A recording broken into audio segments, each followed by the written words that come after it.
আমি তো মনে করছি যে আবার যদি বৈরাব তাহলে আমি বোতল নিয়ে আসা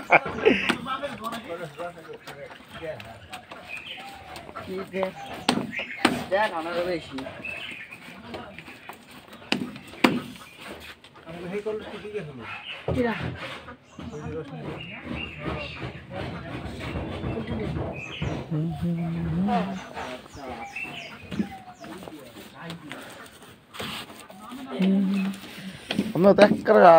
কখন শুরু করছেন আলাদা শুরু করছেন কয়টা বাজে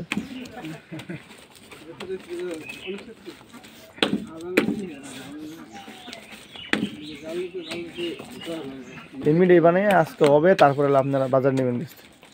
বুঝলি তো গেলে একটু গরম গরম ভাব পাই